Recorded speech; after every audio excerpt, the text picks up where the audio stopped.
And now, ladies and gentlemen, we will begin session 1 of this seminar. Please be informed that all the presentations in this session will be delivered in pre-recorded videos. Let me first invite Robert DOHNER, the non-resident senior fellow of the Atlantic Council, to deliver his presentation on. Hello, I'm Robert DOHNER. I'm a non-resident senior fellow at the Atlantic Council, and I'm delighted to participate in the KDI webinar on the Biden administration and U.S. Republic of Korea economic cooperation. My presentation on global value chains, risks, and security draws on a report that we did at the Atlantic Council called GVCs in an Era of Strategic Uncertainty, a report that was sponsored by the Korea Institute for the Advancement of Technology. Although value chains and supply disruptions are not new topics, the global COVID-19 pandemic has led to intense discussions of value chain resiliency, risk, and security, and to the real possibility of policy actions that will restrict, redirect, and even reshore the global supply network. The discussions reflect a variety of motives, and the policy recommendations are not always well thought out. There's a high chance of policies in these circumstances that are both costly and counterproductive. What's needed is a clear analysis of what it is about global value chains that really matters, what is the useful role of government policy, and what international cooperation is necessary. This is the kind of chart that alarms policymakers. Major companies have thousands of direct, first-tier, second-tier, and third-tier suppliers in their global value chains. The chart raises the possibility, at least in principle, that a disruption of any of those suppliers could lead an entire supply chain to ground to a halt. What's made current discussions of global value chain risks so intense is the combination of three things. The first is the COVID pandemic, with supply disruptions and shortages of medical equipment and many other goods. The second is a populist backlash against globalization and the demands to reshore production and employment. This is behind the Biden administration's Made in America proposals. And the third factor is increasing hostility towards China and worries about China's role in global value chains. Any observer of policymaking knows that the combination of public health, trade protectionism, and national security is a very potent brew. There's a real possibility in these circumstances that policies will be reactive and address apparent and not real problems. The pandemic experience illustrates one problem of conventional recommendations, that of spikes in demand. There were initial supply disruptions in China, but production quickly came back online. Most pandemic-related shortages were due to skyrocketing demand for personal protective equipment, ventilators, toilet paper, household bleach, and a variety of other products. International trade and global value chains were a source of resiliency in many circumstances. The U.S. imports of laboratory sterilizers and syringe parts more than tripled last year, and imports of clinical thermometers rose by 14 times. Gilead, the maker of remdesivir, drew on a network of over 40 countries and 40 companies in North America, Europe, and Asia to boost supply from an inventory of 5,000 doses in January 2020 to 2 million doses by the end of last year. And the OECD concluded that global food supplies fared much better in 2020 than they had during the global financial crisis because the countries agreed after 2010 not to reimpose food export bans. The lessons from demand spikes are that self-sufficiency does not provide security when demand skyrockets. Export bans to reserve production for domestic use can backfire if other countries restrict exports of necessary components. Open markets and international trade can respond to demand surges when they are localized or when they differ in timing. And finally, stockpiles can help meet shortages until production ramps up. The importance of having stockpiles to give production a time to respond is illustrated by the flat part in this graph. The American Advanced Medical Technology Association members produced about 700 medical ventilators a week in 2019. By the end of March 2020, they had raised that production to 2,000 ventilators per week, but 2 months later it had grown to 5,000 ventilators per week. Private firms create, manage, and will redirect global value chains. Good policy requires an understanding of why firms create and how they manage those chains. A common perception is that firms simply seek cheap labor. It's far more than that. Manufactured goods are made from a large number of components, many of which, like memory chips, have a wide variety of uses in products across a range of industries. Firms that specialize in producing individual components create huge cost advantages by producing at large scale, but also by continually improving the technology on that particular component. Firms, at the same time, having a global value chain requires coordination and creates risks for a firm. These are risks that firms recognize and manage. And in fact, supply chain management is a high-level executive function in many firms. Risks to firms of operating their global value chains have increased sharply in recent years. Natural events like extreme weather and pandemics are more frequent. Trade conflict between the United States and China has intensified, and the last 3 years have seen a rough tripling of bilateral duties between the two countries. Economics and trade used to be largely insulated from politics, but now political disputes regularly spill over into economic sanctions or trade measures. And finally, there's been a profusion of export controls, national security limits, or bans on transactions. McKinsey estimates that major companies can now expect a supply chain disruption lasting a month or more to occur once every 3.7 years, and a disruption leading to a loss of annual earnings of 40% to increase about once a decade. And firms are adjusting. McKinsey found that 93% of its surveyed companies plan to make their production and supply chain more resilient by diversifying suppliers, rearranging supply chains, holding more inventories, and reducing the number of distinct products. The challenge for policymakers is to avoid trying to do what firms can and will do better themselves. An important role for policy is rather to strengthen incentives and help overcome coordination problems among firms in making their global value chains more resilient. Policymakers in government contracts can encourage or require supply chain mapping, stress testing, and the development of response plans for disruptions. Policymakers can also encourage the development and diffusion of resiliency standards, perhaps as additions to ISO 9000 quality certifications.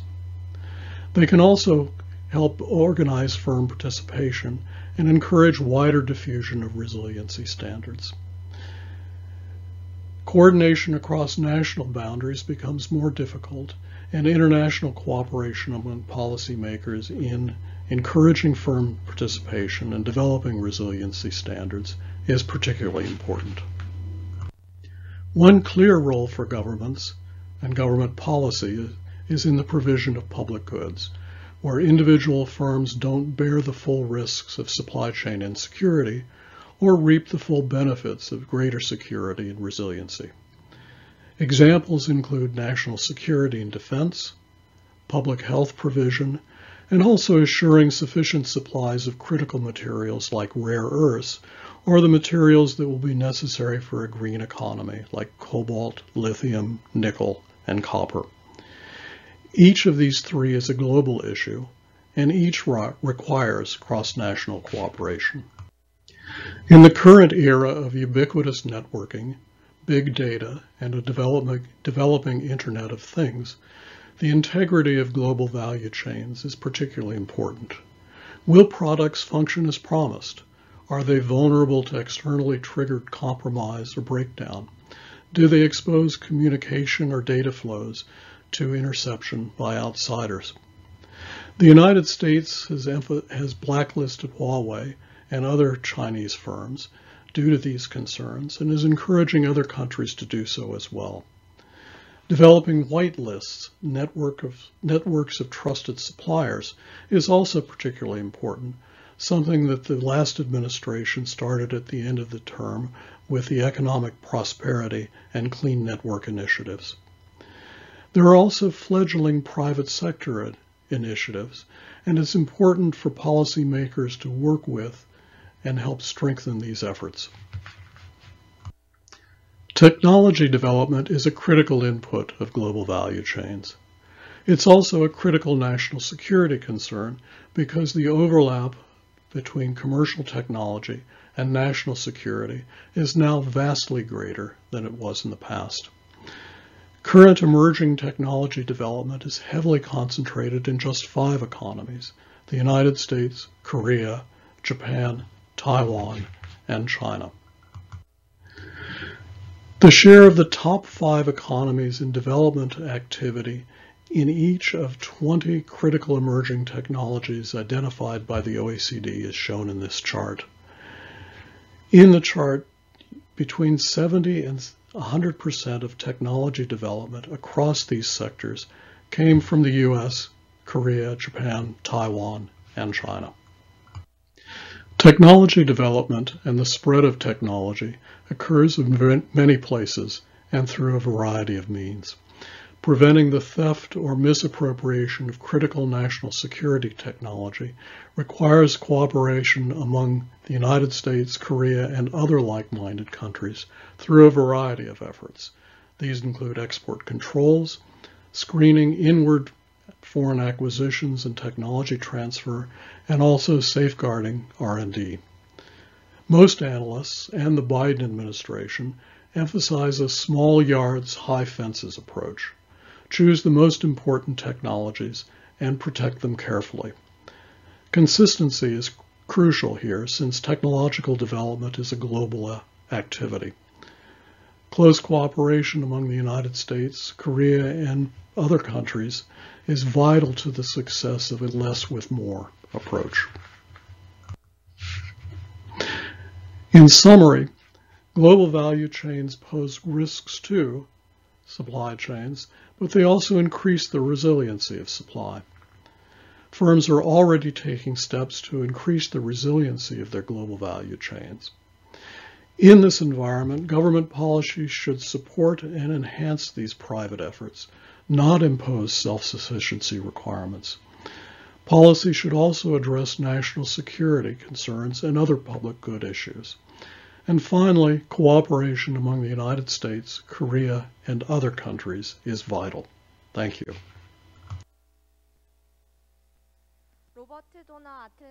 Thank you. That was Senior Fellow Robert DOHNER of the Atlantic Council.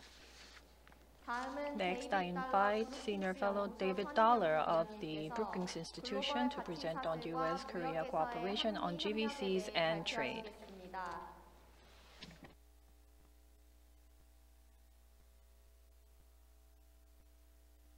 Good morning, ladies and gentlemen. It's a great pleasure to join this KVI webinar on US-ROK economic cooperation. I'm David Dollar, a senior fellow in the China Center at the Brookings Institution, and I'm going to talk about US-Korea cooperation on global value chains and trade.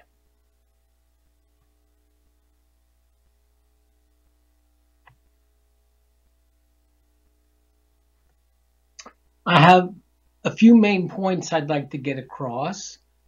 First, I want to argue that global value chains have been surprisingly resilient so far, despite the US-China trade war, pandemic, recession. So trade is pretty resilient.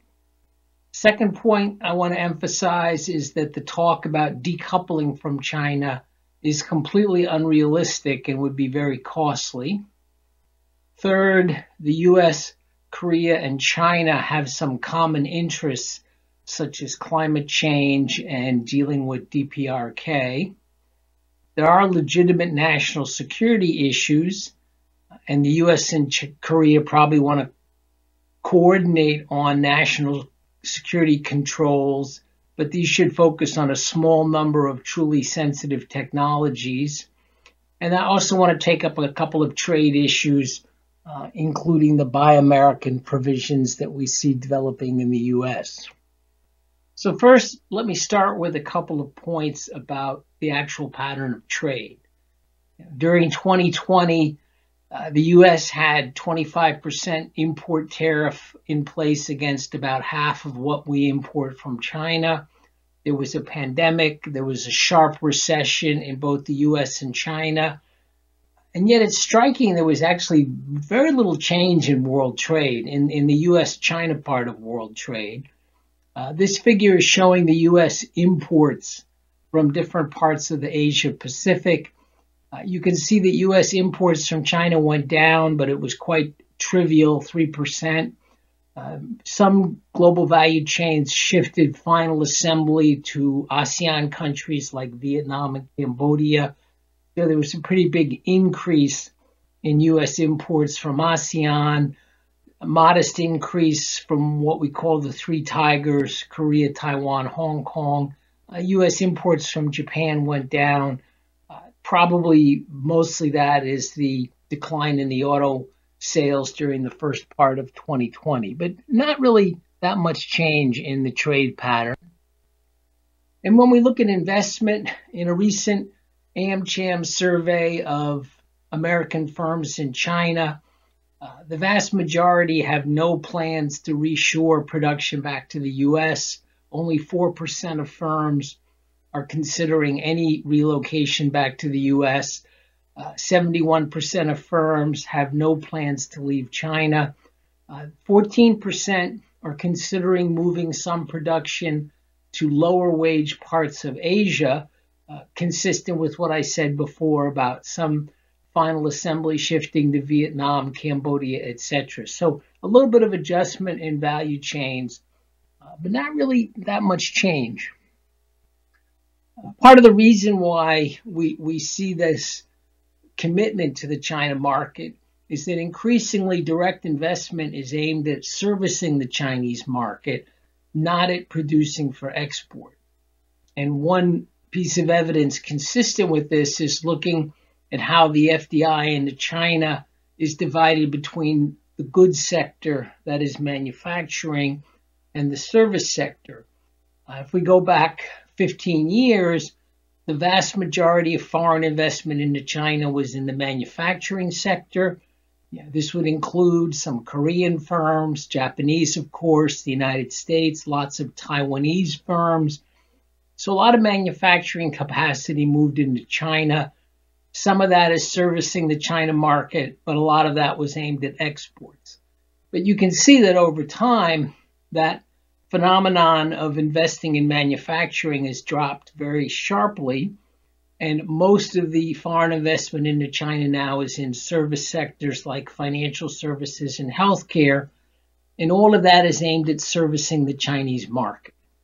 So remember, a lot of value chains end in China so they can sell into the Chinese market, and the notion that these should for some reason leave China doesn't really make any economic sense.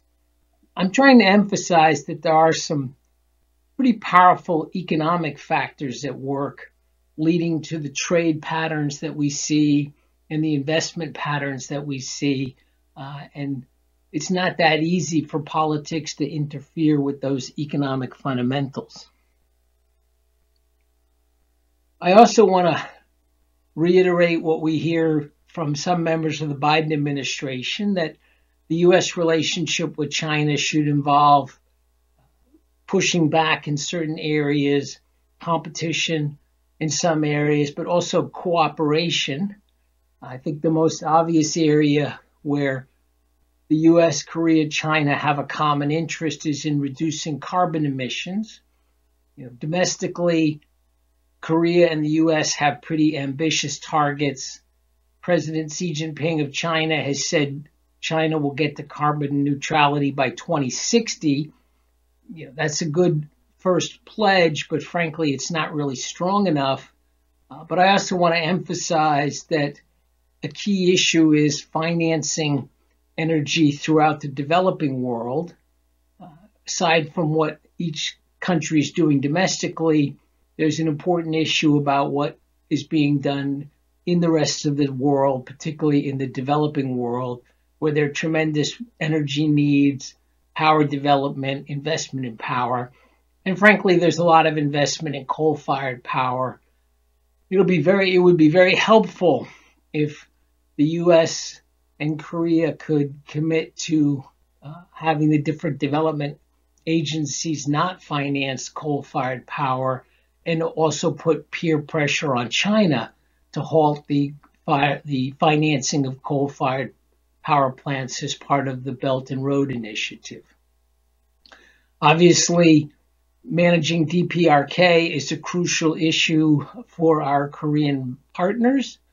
Issues of denuclearization, family reunification, economic ties, and it's hard to see a road to progress on dealing with DPRK without some cooperation among the US, Korea, and China. But then I'll just remind us all that we do have serious human rights concerns about certain Chinese behavior, particularly the treatment of Hong Kong, the treatment of Xinjiang, and that's what makes managing the relationship with China so complicated. It makes it important for the U.S. and Korea to cooperate. This panel is really supposed to be focusing on the economic side, but I think it's hard to deal with the economics without bringing in some of those security and human rights issues. Now, I want to say a little bit more about carbon emissions. This is looking at carbon dioxide emissions from 1970 till 2018, and that really sharp increasing red line is China. I think everyone knows this story. There's been a big increase in emissions in China, but that's leveling off. China's committed to reaching peak emissions by 2030, maybe sooner. So I want to emphasize that dashed black line, which is essentially the rest of the developing world after you take out China and India. And that's on a very steady upward path and no real trend toward leveling off. And as I mentioned, there's a lot of coal-fired power being developed throughout the emerging economies and low-income countries. China is a major financier of that. Until recently, at least, South Korea was an important financing source. Japan is committed to not financing coal-fired power. So this is a very good area for economic cooperation among the United States and Korea, but including some other countries such as Japan, and ideally bringing in China. We all need to commit to not financing coal-fired power throughout the world, and yet there are legitimate energy needs, so we'll have to be financing renewables and energy efficiency in order to help developing countries with their legitimate needs. Now, another trade issue I want to bring up that's relevant for U.S.-Korea cooperation concerns the emerging trend toward Buy American provisions in the U.S. The U.S. probably will pass something close to President Biden's proposed $3 trillion infrastructure package. That includes a lot of different elements, but it certainly would be a big increase in U.S. investment in roads, bridges, ports, rail, water and sanitation, broadband, electric vehicles. A lot of that would link back to manufacturing value chains and would have political pressure in the U.S. to put Buy American provisions in these laws. But the problem with that Buy American approach is it raises costs and it undercuts the global trade regime. And I think the obvious solution here is to lobby for this legislation to be consistent with our international trade commitments.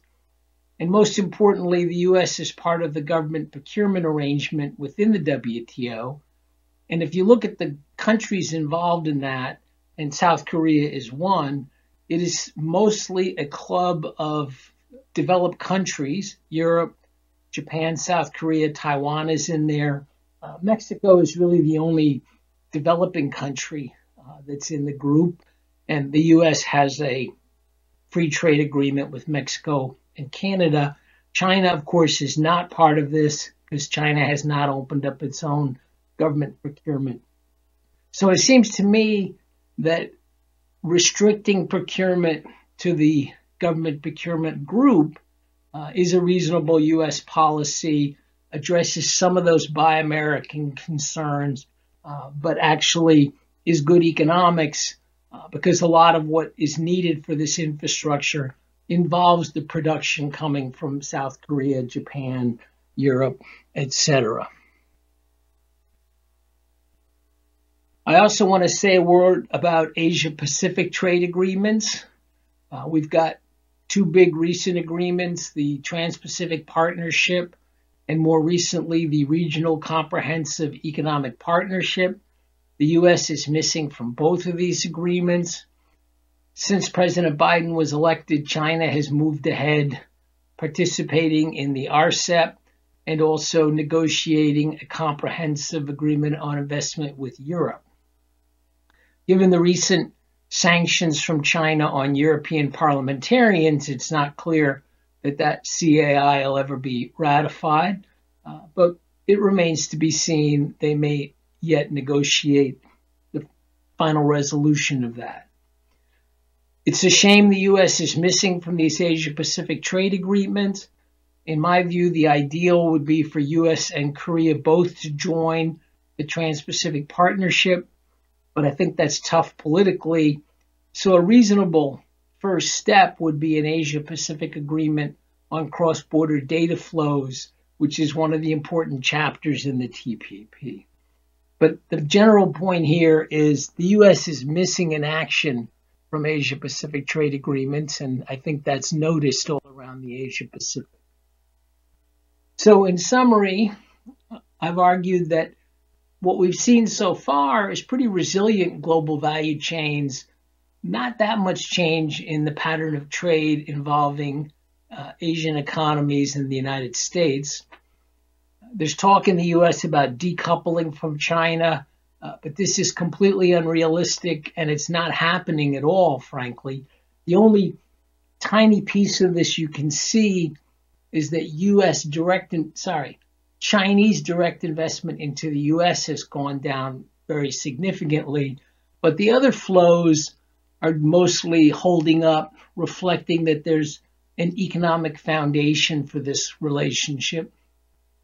Korea is another great example of a major economy that has deep economic ties with China for logical reasons. I've also argued that the U.S., Korea, and China have some common interests, of which climate change is arguably the most important, but of course DPRK is key too. And there are legitimate national security issues, but here you don't want to use national security as an excuse for protectionism. We want to focus the national security controls on trade and investment on a small number of truly sensitive technologies. And we want to resist this Buy America tendency that you see in the U.S. that will make the U.S. infrastructure program less efficient and tend to undermine the global trading system. I think the government procurement arrangement is a natural club of like-minded economies, and we can use that in a way to get the benefits of trade without some of the unfairness that comes about from one group of countries opening up procurement while many other countries have not opened up procurement. And I look forward very much to the other presentations and to the discussion. Thank you very much. David Dollar. Thank you very much. So that was Senior Fellow David Dollar, the Brookings Institute. Thank you very much for the presentation. And next, ladies and gentlemen, we will invite the presentation by President Kwon Soonman of the Korea Health Industry Development Institute under the topic of Korea-USA cooperation in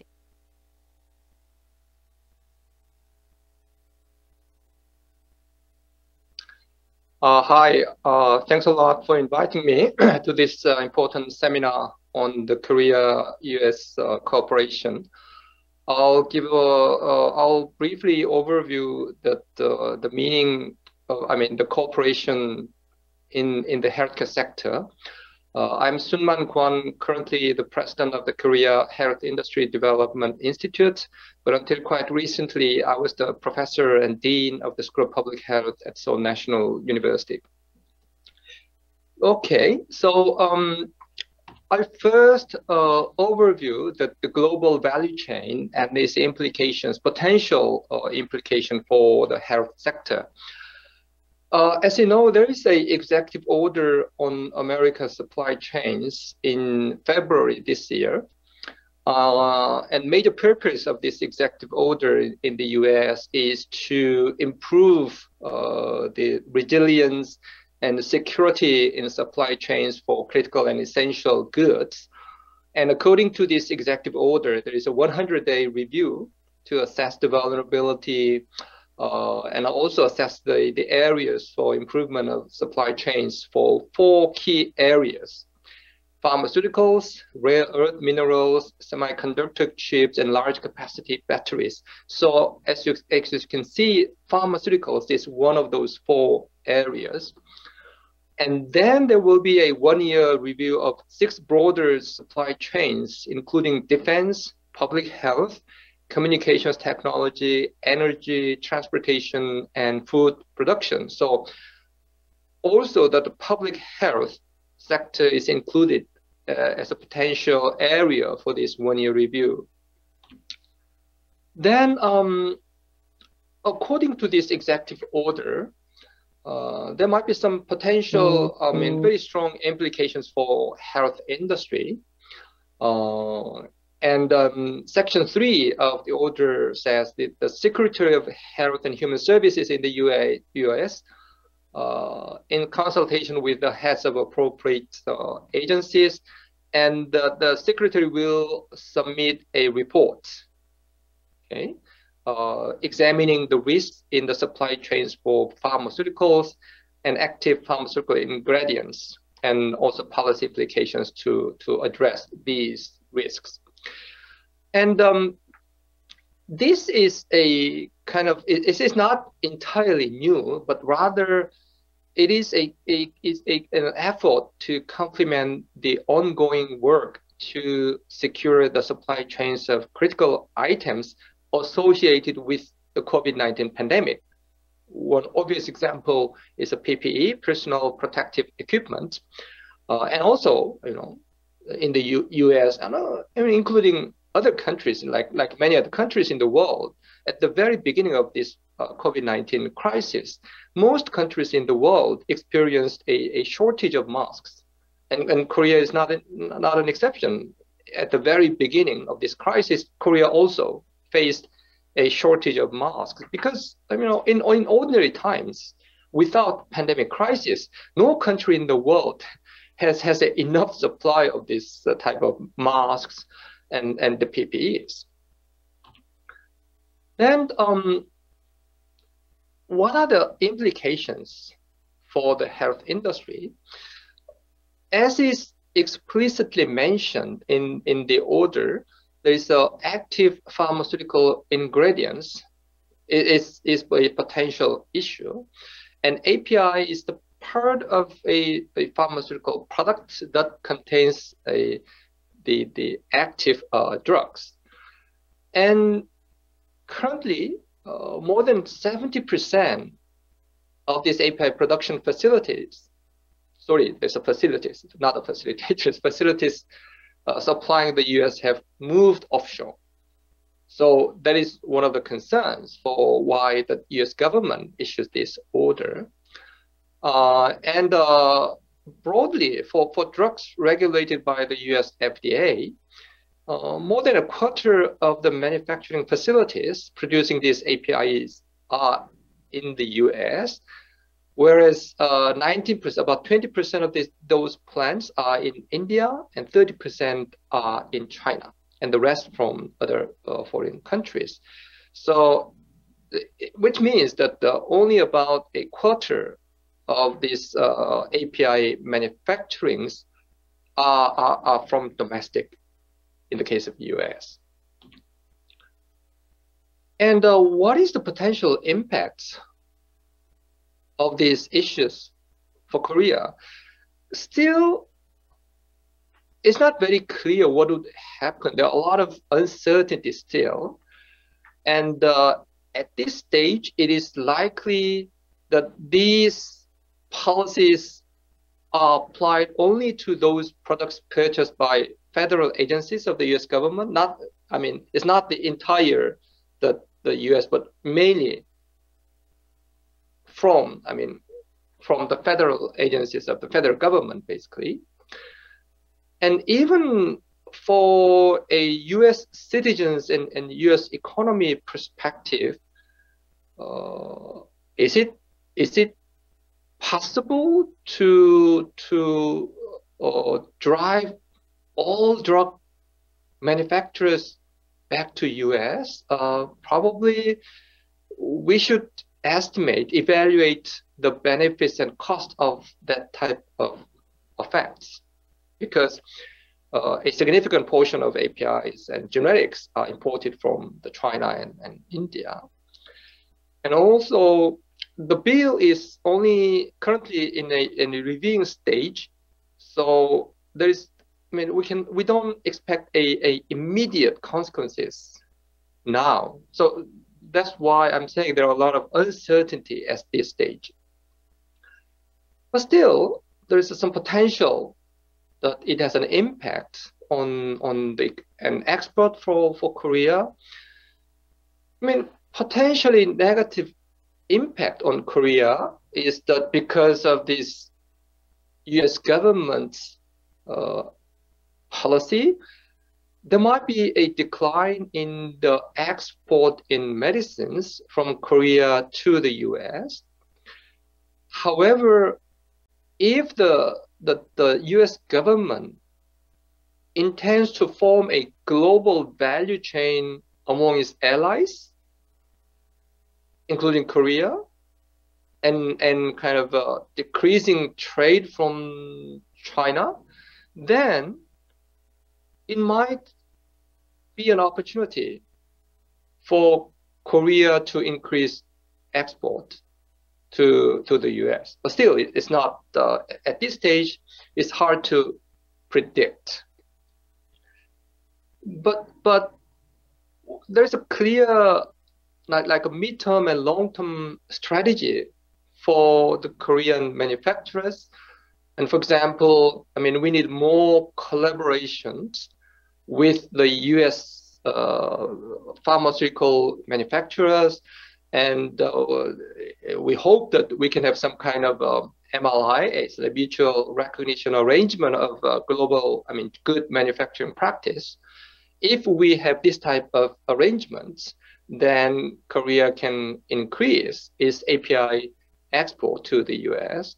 And also, there are a lot of potential and advantage for the research and development cooperation between Korean pharmaceutical manufacturers and USA based manufacturers. So we need more kind of, not just for these global value chain issues, but in the long run, to increase the export to the US, and at the same time, increase the competitiveness of Korean pharmaceutical industry. We need more active collaboration with the US pharmaceutical industries. Currently, the export of Korean pharmaceuticals to the US is not that big, although it's increasing recently. So, this is the unit is $1 million US. So there's a big jump in the export from 2016 to 2017, mainly because the trend in export in APIs are rather stable, right? 60, even last year is about 100 million. Whereas these drug products increased a lot, and there's a big jump, as you can see, from 16 to 17 from these drug products, mainly because of the biosimilars. So still, overall, although it's increasing rapidly, the export of Korean medicines, pharmaceuticals to the US is not that big, and there's a big potential that we can increase, and we should work hard to increase this export to the US. Another potential issue is universal health coverage. Because in addition to these global value chains, President Biden is known to be quite interested in the access to healthcare and the support for cancer, partly related to some kind of family experience, and also the biopharma and the biomedical research and development and industry. So we think that the role of technology and R&D is expected to increase in areas like precision medicine, digital health, and artificial intelligence. So all these technology areas, the US is quite strong, and President Biden and his administration, I think, is very keen to further increase its competitive advantage in these technology areas. But it's the issue of a universal health coverage. As you know, President Obama has an Affordable Care Act. Basically, this is a big effort to increase access to health care and achieve the universal health coverage. And then President Biden was the vice president at that time, so it's obvious that he's also very keen to this Affordable Care Act. But former President Trump got rid of this individual mandates a few years ago. So basically, Affordable Care Act was kind of abandoned in the previous administration, and we expect that President Biden will bring back this Affordable Care Act this year with several new mandates. And there are a lot of potential areas for the collaboration between Korea and the US. One obvious similarity of the healthcare system in the US and Korea is that both countries has a dominant role of the private sector. Okay, so its predominance of the private sector in healthcare is both pros and cons. In terms of advantage, the potential innovations in the private sector, but the predominant private sector is always a challenge from the perspective of the cost containment and fiscal sustainability.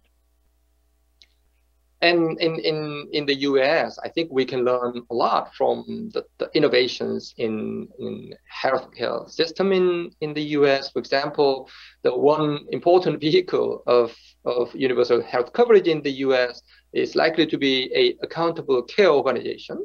And this accountable care organization is a network of purchasers and providers like physicians and hospitals. And they are very keen to the so-called continuum of care, which means a continuation from prevention, acute care, primary care, secondary care, tertiary care, and post-acute care, rehabilitation, geriatric and long-term care for all the people. So in Korea, as you know, population is rapidly increasing, and we are suffering a lot from the discontinuity of care. And both countries face this very serious issue. So we can collaborate a lot. And also in the US, there are a lot of innovations in terms of the payment system for providers based on the outcomes, based on the performance, and a lot of incentive mechanisms and financial risk sharing between the providers and purchasers and insurers. So we can learn a lot from each other.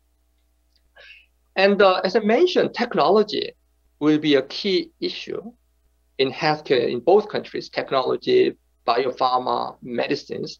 So one big issue in this context is how to make a decision to cover which medicines, which technology to include in the health insurance system, because health insurance cannot cover everything. So which medicines and technology are publicly funded by insurance, or which one to be privately funded? That means patients pay themselves. So we need a good and sophisticated technology assessment mechanism about the benefits and cost of various medicines and technologies. And we may need a new paradigm following these technological innovations in the health sector. And we should not forget the importance of patient perspective. But you know, everywhere in the world, there's always a potential tension between the goals of health policy and industrial policy, because from an industrial policy perspective, we should provide a high compensation and incentive for research and development and technology innovations. But from a health policy perspective, if the price of medicines are too high, it might have a negative impact on the affordability or equitable access to this technology, and also financial sustainability. So we need a good balance between the fair compensation and incentive for R&D and innovation, and at the same time to guarantee a affordability and access. So both we can learn from each other. And finally, an issue of pandemics and health security. You know, starting last year, all world has been you know, impacted by this pandemic crisis, and we've been learning a lot already from the 1 year of experience. For example, we have a supply of medicines and PPEs. So that's why the US government has been thinking about this global value chains and what is the optimal amount of stock and what is trade issues, because one country cannot produce everything they need. So we cannot avoid these trade issues, and vaccines is now regarded as a game changer. So this how to encourage the research and development, the speed of vaccination, and monitoring and surveillance of the potential side effects, and human resource for health. For example, in the US, they allow more various types of health professionals to vaccinate. And also the issue of public acceptance, because still some people are reluctant to be vaccinated when they are very worried about these potential side effects. And these pandemic issues, we need a good policy capacity for preparedness and response to a pandemic rapidly and flexibility. And in terms of testing strategy, contact tracing issues, and a lot of legal measures and legal issues. So all of this, from the experience of COVID-19 and future preparedness of a future potential pandemic, both countries should learn a lot from each other. And in that sense, we need to view a bit broadly. And I think, you know, in the previous government, Trump government, U.S. withdraw a lot of its, support for the global community in the health sector, and now it's time for the U.S. to play a leading role again in global development and health, including health security. And Korea also needs to be more actively engaged and cooperated with the U.S. And also for like R&D for pandemics and R&D for vaccines. It's not a private good. It's a global public good. As you know, no one is safe until everybody is safe in the world. So supporting the R&D and supporting the supply of vaccination, we should view it as a global public good. So in that sense, we need a more global collaboration and support, especially for the low and middle income countries. And I hope that US, again, plays a key leading role in this type of global cooperation and support. And also, as I mentioned, how to improve and ensure access to vaccines and medicines for a pandemic for all people in the world are the major issues for not only for US and Korea, but for the whole world. And I hope that these two countries play a more active role in this area. Thank you.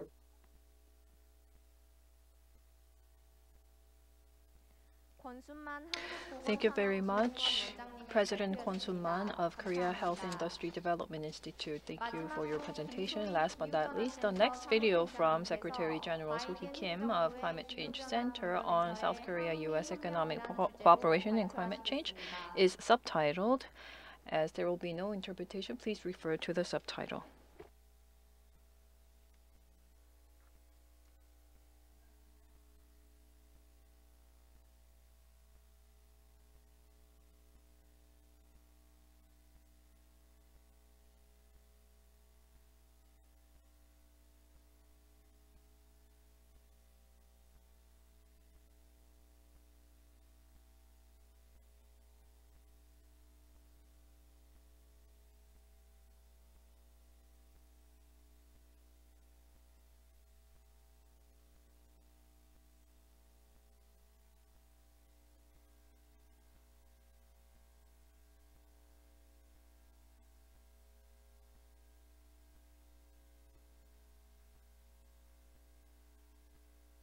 그러나 차별된 책임으로 라는 원칙 하에 각국이 처한 성장 목표와 그 정치적 상황에 따라서 각국이 온실가스 감축을 기여할 수 있는 부분에 대해서 제출을 하는 게 파리 협약의 가장 큰 틀인데요.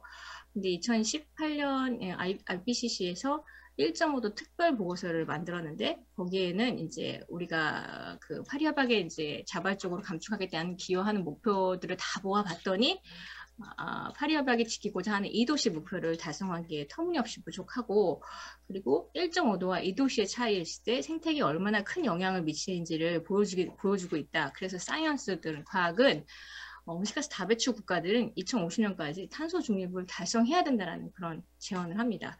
그래서 2019년부터 EU를 비롯해서 이제 탄소 중립을 해야 한다라는 이제 프레셔들이 지속되고 그래서 EU 국가부터 시작해서 뭐 중국, 일본, 우리나라도 작년에 그래서 롱텀 골로 그 탄소 중립 2050년까지의 탄소 중립을 선언하게 됩니다.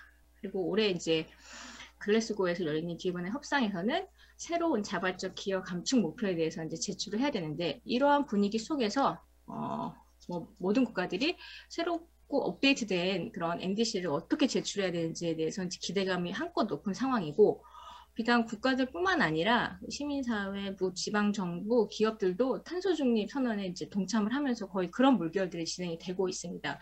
그래서 말씀드렸다시피 올해 이제 코로나 때문에 한 차례 밀리긴 했는데 올해 기후변화 협상에서 어떤 논의들이, 어떤 약속들을 가지고 멤버 국가들이 올 것인가에 대한 기대가 매우 높은 상황입니다. 자, 그러면 한국과 미국이 현재까지 기후변화 대응에 있어서 어떻게 노력을 했고 현황이 어떠냐? 자, 한국 정부입니다.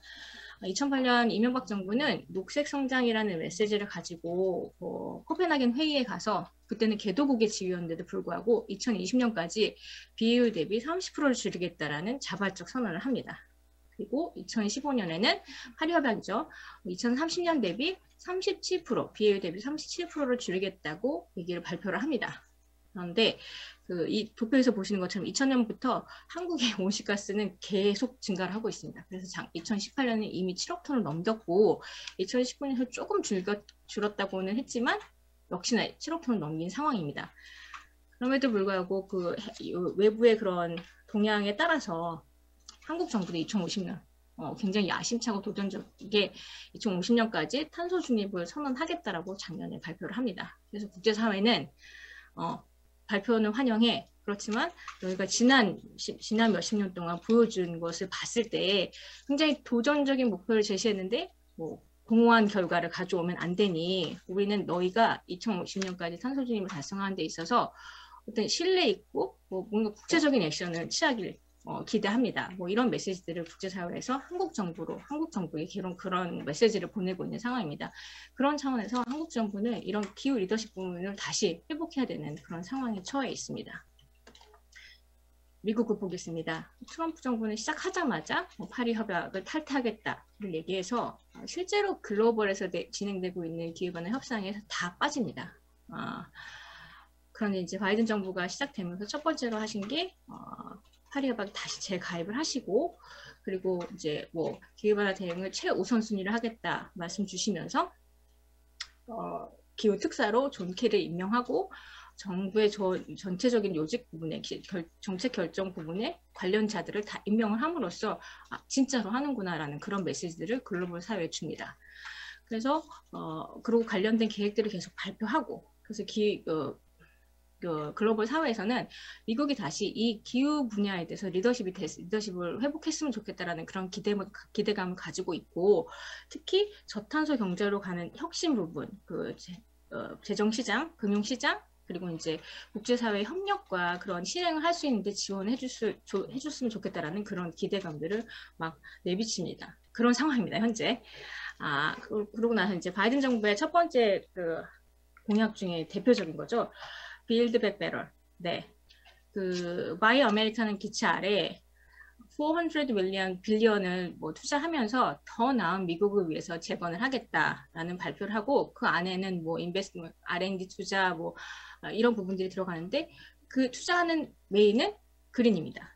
그래서 기후변화 대응에 투자를 해서 미국을 다시 재건시키겠다라는 플랜이고, 이 공약을 가지고 나왔던 뭐 인프라스트럭처 현대화하고 뭐 클린 퓨처, 그러니까는 깨끗한 미래로 가겠다라는 그런 공약들 5가지 여러 가지 상황들을 봐도 네, 이 내용들은 자세히 보시면 뭐 도움이 되겠고, 이런 자료들은 충분히 뭐 많이 돼 있는데요. 이런 자료들의 공통점들을 보면 추후에 이제 한국 정부의 계획들이라고 볼 때 수송 부분, 그리고 인프라 부분, 전력의 탄소 중립 부분, 그리고 하우징에서 이제 리모델링 하는 부분들을 통해서 이제 그 부분들을 살펴보실 수 있습니다. 그리고 그 내용들을 구체화해서 이제 현재 올렸던 내용들이 클린 퓨처 액터, 지금 의회에 올라가 있는 부분입니다. 보시는 것처럼 2050년까지 탄소 중립을 하겠다. 그리고 2035년까지 전력 부분에 있어서 탄소 중립을 실현하겠다. 그리고 뭐 전기차 충전소도 50만 대 이상 하겠다. 그리고 뭐 미국의 자동차 산업을 혁신을 해가지고 자동차 이제 제조업 부분을 강화시키겠다. 특히 자동차 산업을 통해서. 그러면 이런 부분에 대해서 이제 배터리나 뭐 관련된 부분들이 다 국내에 있는 기업들과는 연관이 되는 부분인데요. 그러면 한국 정부는 어떤 발표를 했을까요? 2020년에 한국판 그린 뉴딜을 발표합니다. 한국판 그린 뉴딜은 디지털 뉴딜과 그린 뉴딜이 합쳐진 부분이고, 디지털과 그린이 합쳐진 부분이 있습니다. 보시는 것처럼 디지털과 그린이 합쳐진 부분은 뭐 학교나 이제 공공건물을 그린 앤 스마트화 하겠다. 그리고 디지털라이제이션, 뭐 SOC 부분은 그 인프라 부분을 모던하게 하겠다라는 부분하고 겹쳐지는 부분이고, 그리고 산업단지를 스마트하고 그린하게 하겠다. 그리고 이제 이 그린 뉴딜 부분은 이제 보시는 것처럼 인프라스트럭처 부분은 이제 그린하는 거, 아까 부분하고 공통된 부분이 좀 있죠. 그리고 로카본의 그러니까 전력 부분의 로카본 저탄소화, 그리고 산업을 이노베이션해서 저탄소 산업으로 가겠다, 이런 부분들을 가지고 있습니다. 그리고 탄소 중립을 선언한 이후에 2020년 12월에 탄소 중립 계획을 발표하고, 탄소 중립의 계획은 3+1 정책 하에 이제 로카본 저탄소 사회로 저탄소 에너지화, 뭐 저탄소 산업, 그리고 공정한 전환, 이거를 지원하기 위해서 재정이나 녹색 금융을 활성화하겠다라는 3+1의 전략에 의거해서 진행이 되고 있습니다. 이 두 전략들을 미국이나 한국 정부가 발표한 그 두 계획들을 살펴봤을 때, 지금 코로나 상황으로 굉장히 어려운데 이 상황을 극복하기 위해서 우리가 기후나 환경 부분에 투자를 해서 다시 성장을 하겠다라는 공통된 목표를 가지고 있습니다. 예전에는 기후 대응을 하는 것은 비용이 든다라는 문제이기 때문에 되게 등한시했고, 특히 한국 정부는 더욱 그랬습니다. 그런데 이제 그거의 논의 구조를 비용에서 여기 투자를 하면 새로운 가능성과 성장 가능성이 있겠다라는 그 논의 구조가 이 두 계획에서 보시는 것처럼 확 드러나 있고요. 그 내용을 바탕으로 진행이 되고, 또 그 기후변화 온실가스가 뭐 국경을 넘나들기 때문에 개독의 뭐 선진국이 배출한 부분에 대해서 개독이 피해를 보는 그런 기후 불평등, 기후 정의 이슈가 항상 엮여 있습니다. 그렇기 때문에 탄소 중립을 달성하는 데서 이런 계획을 하는 데 있어서 이런 기후 불평등을 최소화하는 기후 정의나 환경 정의를 실천할 수 있는 그런 부분도 항상 반영이 돼야 된다라는 내용을 담고 있습니다. 그러면 한국과 미국이 어떤 부분에서 협력을 할 수 있을까를 살펴봐야 되는데 그 첫 번째는 협력하는 데 있어서 첫 번째 대원칙이 있습니다. 이거는 non-state actor, 지방정부, 기업, 시민사회들의 참여를 더욱 활성화해야 된다라는, 그리고 그거를 바탕으로 해서 탄소 중립 달성을 하는데 나아가야 된다라는 걸 말씀드리고 싶습니다. 주정부나 비즈니스나 시민사회 입장에서는 그 중앙정부나 연방정부 상관없이 자체적으로 굉장히 온실가스 감축에 노력한 부분이 굉장히 많습니다. 그 트럼프 정부의 이제 연방 정부가 탈퇴했음에도 불구하고 600개 이상의 로컬 가버먼트 주정부나 학교, 대학, 도시들은 파리 협약에 참여를 하겠다 하면서 자체적인 제도나 개선 등을 통해서 이 부분을 진행을 합니다. 그래서 LA나 뉴욕시티 같은 경우는 자체적으로 진행해서 온실가스 감축 부분에 굉장히 큰 기여를 합니다. 그런 부분들을 한국에 있는 지방정부가 벤치마크를 해서 한국에 있는 지방정부 중에서도 유독 중앙정부랑 달리 그 기후변화 대응을 잘하는 주들이 있습니다. 그 지자체들이 있습니다. 그런 것처럼 이 밑에서 바텀업에서 올라오는 그런 액션들이 그 국가가 달성하고자 하는 목표에 얼마나 중요하게 영향을 미치는지, 그래서 이 부분들을 유념히 살펴봐야 되고, 또 기업 같은 경우도 글로벌에서 아리백 이니셔티브, 글로벌 기업들을 중심으로 아리백 이니셔티브를 시작했는데 그걸 하면서 국내에 있는 기업한테 요청을 합니다. 국내 기업을 이걸 하고 싶어도 국내에 있는 정책이나 제도가 만들어지지 않아서 한국에 있는 정부를 한국에 있는 국내 기업들이 정부를 찾아가서 이걸 할 수 있게끔 해달라라는 요구를 합니다. 그런 식으로 해외에 있는 기업들이 한국 기업에 영향을 미치고 한국에 있는 기업들이 정부에 요구를 해서 이런 움직임들이 있는 걸 봤을 때 지자체, 기업, 시민사회들의 역할들이 지금 하고 있는 연방정부나 중앙정부랑 그거랑 상관없이 자체적으로 열심히 하고 있는 부분들을 강조하고 그것들을 중요하게 생각하고 그 부분들이 더욱 활성화될 수 있게끔 하는 게 중앙정부의 역할이고, 실제로 파리 협약은 실제 중앙정부의 역할만은 한계가 있다. 이 non-state actor들이 굉장히 중요한 바이탈 컴포넌트라는 걸 강조하고 이 부분들을 간과해서는 안 된다고 얘기를 합니다. 그래서 앞으로는 이제 한미가 협력을 할 때도 비단 중앙정부 목표를 갖고 가야 할 방향 같으니 그 기업과 시민사회, 지자체들이 함께 협력할 수 있는 그런 환경들, 전문가들이 함께 논의하고 협력할 수 있는 그런 논의 구조를 만들어주는 게 제일 중앙정부가 해야 되는 첫 번째 역할이라고 하고, 실제로 한국 정부 같은 경우는 이런 논의를 할 때 그 한국 관계자분들의 이제 계속 바뀌기 때문에 그 다른 국가들이랑 논의할 때 항상 그런 부분에 대해서 이제 단점이 돼 있는데, 만약에 이런 non-state actor들이 꾸준하게 지속적으로 논의를 하고 협력 분야를 찾아간다면 그 흐름이나 그런 부분들이 훨씬 진전된 결과를 가져올 수 있으리라 예상을 합니다. 그럼 이것들을 바탕으로 어떤 분야에서 협의를 해야 되는가 살펴볼 때 앞서 말씀드렸다시피 기후나 환경 분야에 투자를 해서 새로운 성장을 할 수 있는 그린 리커버리 분야가 해당되겠고, 그 그린 리커버리 분야 중에서 한국 기업의 이제 연관된 부분을 봤었을 때 전력 부분, 그리고 그린 인프라 부분, 그리고 자동차 산업 부분, 그리고 건물 리모델링 포함한 하우징 부분을 찾아볼 수 있을 것 같습니다. 두 번째는 바이든 정부가 시작되자마자 강조했던 것이 탄소의 가격을 매기겠다였습니다. 그리고 나서 최근 2월 달에 나온 뉴스에서 보면 바이든 정부는 톤당 50일부터 시작해서 사회적 비용 고려하면 톤당 125불까지도 해야 된다. 그리고 이런 부분들이 모든 산업 전반에 거쳐서 반영이 될 수 있게끔 하겠다라는 그런 메시지들을 전달합니다. 그걸 바탕으로 해서 그런 메시지들을 전달한다는 거는 기존의 화석연료 베이스의 산업에 투자되지 않고 그런 재원들이 다시 실제로 친환경 부분에 지원될 수 있게끔 하는 그 구조를 바꾸겠다는 의미입니다. 미국 정부와 한국 정부가 발표한 그런 방대한 계획들을 진행하기 위해서는 공공 부분의 그 자금과 가지고는 안 되고 민간 부분의 자본이 분명히 들어가야 되는데, 그런 민간 부분의 자본이 들어갈 수 있게끔 하기 위해서는 제도가 개선이 돼야 되고, 그 제도 개선 중에 첫 번째, 두 번째로 꼽는 것이 ESG 경영과 그 환경 공시입니다. 자, 그럼 ESG 경영에 대해서는 지금 워낙 이제 국내에서도 핫 이슈긴 한데, 실제로 ESG 관련된 펀드가 매년 한국 정부 같은 경우도 한국도 47% 정도 상승을 하고 있는데, ESG 관련된 부분에 대한 정확한 정의나 제도나 이런 부분들이 지금 막 만들어지고 있는 단계고, 미국 역시 그러한 상황입니다. 그런 것들을 감안했을 때 이런 부분들에 대해서 논의를 하고 같이 제도나 뭐 이런 부분 공부를 하고 인식 제고할 수 있는 방향이 충분히 있으리라 생각을 하고요. 그리고 탄소 국경 조정, 그러니까 탄소의 가격을 매기겠다라는 또 다른 하나의 제도인데 실제로 어떤 나라가 굉장히 열심히 노력을 해가지고 저탄소 제품을 만들었는데 이 자국의 제품들이 차별받지 않게 하기 위해서는 탄소 국경 조정을 해야 된다라는 메시지를 지금 국제사회가 계속 전달을 하고 있고 특히 EU를 중심으로 진행이 됐고 미국 정부 역시도 이걸 도입하겠다라고 얘기를 했습니다.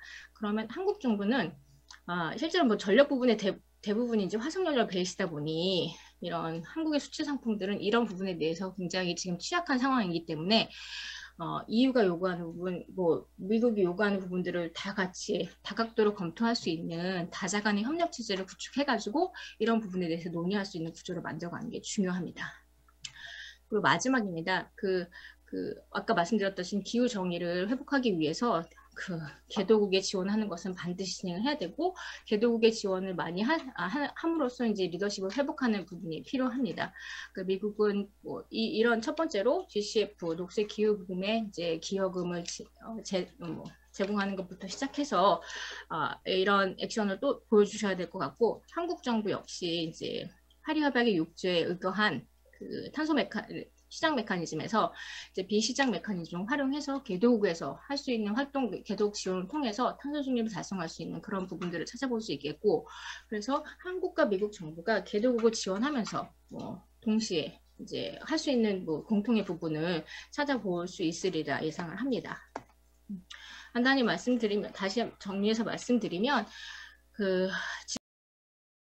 기후재앙이 심각해지니 탄소 중립을 갈 수 있는 가는 분위기가 조성이 됐고 그런 차원에서 올해는 굉장히 중요한 한 해가 될 것이고 한국과 미국은 그동안 다른 기후 대응 목표를 가지고 있었으나 이제는 기후 리더십을 회복해야 되는 회복과 동시에 2050년까지 탄소 중립을 달성해야 되는 공통의 목표를 가지고 있습니다. 그런 차원에서 중앙정부의 목표 같으니 논스테이트 액터들의 활동을 더욱 참여를 유도함으로써 각각의 파트들이 협력을 해서 주요한 협력 분야들을 찾아내고 그 협력 분야가 지속 가능할 수 있게끔 하게 만드는 것이 제일 중요하고 그 분야로서는 그린 리커버리 분야, 그리고 재정, 파이낸셜 분야, 그리고 개도국 지원하는 분야들을 살펴볼 수 있겠습니다.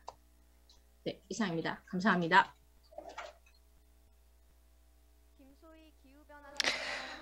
Thank you, Ms. Sohee Kim, Secretary General of Climate Change Center. Thank you very much. And this is the end of session 1. And moving right on to session 2, we will proceed to the roundtable discussion.